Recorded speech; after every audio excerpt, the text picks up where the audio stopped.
Hey everyone, welcome back. It's Tab Sleep Glover, and today we're going to be digging into some photos by Van Mosselvelde plus N. That's the name that was in the article. I just wanted to cover some crucial techniques that you have to know when you're creating your art, whether it's photos, paintings, or cinematography. It doesn't matter. You have to know this technique. And basically it's where the contrast lies within your image. And this can lead to nice figure ground relationship, the greatest area of contrast, edge flicker, all that stuff. Contrast is super important because that's where the eyes are drawn to first. So we see in this nice image here, I really like this image here. It's got nice textures, figure ground relationship, but throughout the whole series of photos that this person took, we've got something called edge flicker, and they're not controlling the contrast within the image. And you can see how they have this branch up here. A lot of the images have that kind of avant-garde toning with background, and sometimes if you can't control the contrast, you're just creating more distractions and creating interest in areas that aren't important, distracting from the main subject. So in this image, we can make subtle adjustments and control the contrast around this edge, and then this branch isn't even needed in this image. It's a great image without this branch. So if it's not adding to the composition and the story is unclear, then why even have it? So when we edit that out, the image becomes more clear and the edges are more controlled, that contrast, and this is just a quick edit to show you what it looks like, but the image really just gets more simplified and it's cleaner and we have more visual clarity. So we'll apply that same technique to all these photos just to show you how much difference it makes. So here's another great image. I love the motion blur. I just did a video on Paolo Roversi, and he uses this type of motion blur and it adds life to the image. But we can see that the model has a really cool jacket on. It's giving us those specular highlights reflecting back, but it's riddled with contrast around the edges right here and over here. And this tree, although it may pertain to the background that she's in sand, and then the background's supposed to look kind of dry and desolate, kind of deserty, but it's drawing more contrast and interest than this cool looking jacket. So all you gotta do is just control the contrast, and I'm just gonna totally edit this out. The opacity is on 50%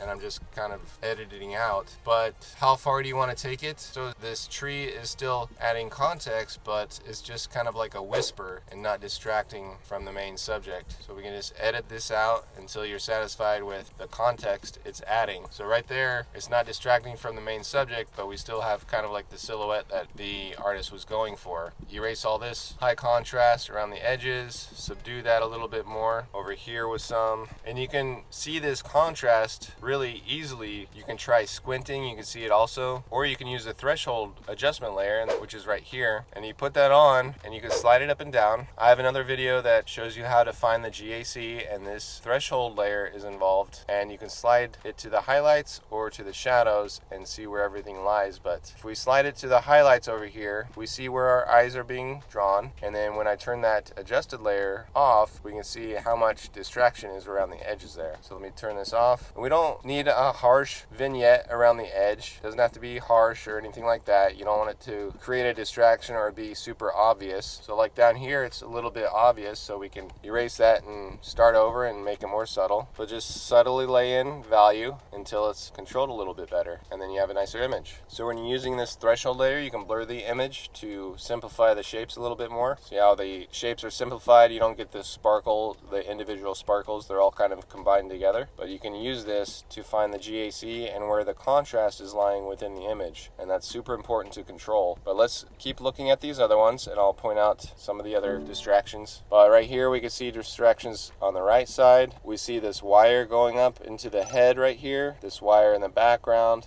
This stuff is not important to the composition. This tree in the background is just creating visual noise. This tree right here, you edit all that out and you get something really nice. Art is subjective, so aside from the toning, I don't prefer this kind of toning right here. The harsh oranges with the yellows and reddish tone backgrounds, I don't prefer that, but that's just my taste, so I can't really judge the image based on my taste. But you can judge an image on the composition and how it is visually perceived by the viewer. So anyway, you can just edit all this stuff out or soften it like we did the previous image, and you can see the attention start to come back to the main subject. Once it's out, you'll see it's not needed in the image. You don't need it in the image to be avant-garde, to be more edgy. It's not adding to the context of the image. It's just adding noise and distractions. So let the fashion and the model be the primary focus of your edginess or your artistic message, and then the background needs to complement that. It's a really nice image. I like this one a lot, and if I lay the 5/4 grid over it, we can see how they're working with that dominant Baroque diagonal there, and the structure in the background is lining up to that vertical. But there is one issue with the figure-ground relationship. But right here we can see how her face is overlapping the background frame in an awkward position. It would be better if her head was over here and the frame was like right here, rather than overlapping awkwardly right there. But we can turn that threshold layer on and see where the contrast is lying. It's on the sand down here, and then the bushes in the background, and then also the sky. And we hardly have any contrast on the important part, which is near her face, the body, or the outfit. So he's prioritizing this contrast over here rather than where it's important. This image too is nice perspective shooting down on the model, but it's just kind of awkward, and you can see the scattered contrast around the head here, around the edges. The hand is cut off right there with the pinky, just kind of awkward. Just the contrast is just a little bit scattered, and it's creating a lot of interest in this background where that high contrast is rather than on her face. You can see it is higher in the background than on her face quite a bit. It's another interesting shot, but it falls apart because the contrast on her face is lost right here, so we lose the shape of her face, and then the contrast over here is extremely high, so the interest of her face, the outfit, are battling with this high contrast,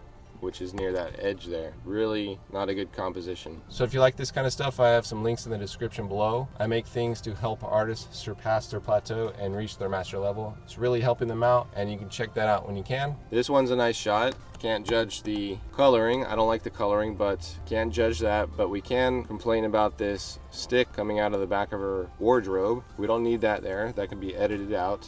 It's just creating visual confusion and creating a ton of high contrast on her back. You can see how high contrast it is, even more so than her face up here. See, her face is not even contrasty compared to this stick growing out of her back. So we really need to pay attention to this contrast. Edit it all out and have a cleaner, visually clear image. Same with this one, all these twigs and things going into her face, which almost look like her hair coming down. This is growing out of her head. Really bad composition. High contrast near the edge here, also here on her knees, and then all of this visual noise up in the corner. Just really awful for the composition. I really like that pose and the perspective and the sand coming up right here, but they're just really creating a lot of visual confusion in this area.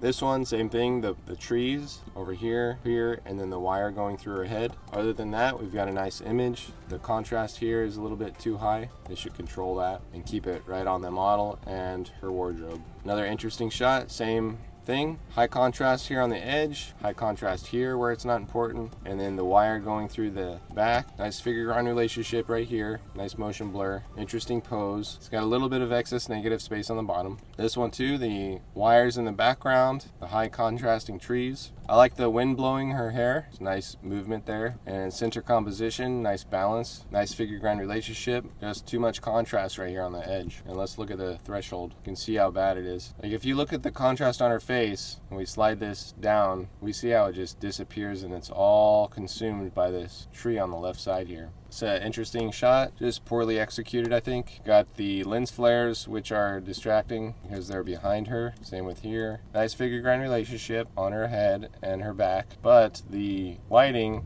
look at the edge right here. Same with down here. All this contrast here is just unnecessary. Same with this little twig on the edge. Just need to simplify the scene. Sometimes less is more when it comes to composition. You can make your compositions complex, but you need to use design techniques to simplify it so it's not a big chaotic mess. It's another interesting shot. I like the way it's capturing her face, real soft lighting there, but her hair right here is blending into the background. It would be nice to have the shape of her head a little bit more defined against the background. It's kind of coinciding with that sand in the background, which is not good because it's kissing that edge. We want to probably just try and clearly define the shape of her head if we can, which would be better if all this was sand in the background and her head was clearly defined off of that background, kind of like that. Also, high contrast here, A lot of high contrast in the background here and then also here. I like this one. It's a cool, nice diagonal coming into her arm there. Nice movement. Cutting off the top of her head a little bit too much. I know it would work, but I mean this stick right here about to poke her in the face, just not a good composition. Same with this stick coming out of her back. But they're controlling the contrast in the background a lot better than some previous images like this one. You can see how they're subduing the background a little bit better. This one's not good either. We got the high contrast on the twigs over here, which are really noisy looking. The zigzag shape of them is just kind of like creating a lot of noise. High contrast back here. Interesting how they're having her move and skip, but if you look at her face and her hair, the important part of her head is just kind of blending into the background, and then we see just a sliver of her face. It's just not a good composition. I like this outfit. It's kind of a cool outfit. Well lit on the face. It reminds me of a classical painting. Just need to get rid of those wires going through her head in the background. All this contrast on this stick right here is really bad. A lot of high contrast on the bottom here, over here, and then right here. So let's turn on the threshold layer and see what that looks like. It's got our face nicely lit, but then we start to raise this, we see where the contrast is lying, and it's all around, just creating a lot of noise around her rather than emphasizing that cool outfit she's wearing. So another one, same thing, high contrast, twigs. This one, the face, the eye coinciding with this lip right here, it's just not a good composition. Either have them separated like this, or have them overlap in a way that makes sense. Maybe have her mouth and chin up here. That way her eyes are free and her face comes down here. Something, but this is not a good composition because it's just creating an awkward overlap right there. This is cool how it just kind of blends from one outfit to the next. I like that. And then they're controlling the high contrast around the edges. That's good. So the only thing about this is just that bad overlap. This one, definitely stick going into her stomach right here, stick in the background, high contrast in the lower left, this branch creating high contrast, just not really good. Same with a lot of them. It's too bad too they chose this background with all these noisy shapes, and aside from that they're keeping the contrast on those noisy shapes, which is really bad for the readability of the image. I like this outfit. It's really avant-garde, but got to get rid of this high contrast here. This colors are nice over here. This one's interesting. It just those power lines or whatever going through her head and then through the outfit are bad. And then this area right here is what we would call a gutter. It's just an edge really close to another edge, which creates high contrast in between. So it's like just a gutter of high contrast there. Got to get rid of that. And to fix that, they could have, if they crop this, which they probably did, they could have had her head just to the left of that vertical center line instead of further over this way. And then the lens flare, it's not too bad, it's not too distracting, but this highlight right here close to the edge, I would just subdue that a little bit. Other than that, it would be a great image. This one too, the lens flare is right on the edge, so that's an edge flicker. Bad composition right there. It's not good to have that there. This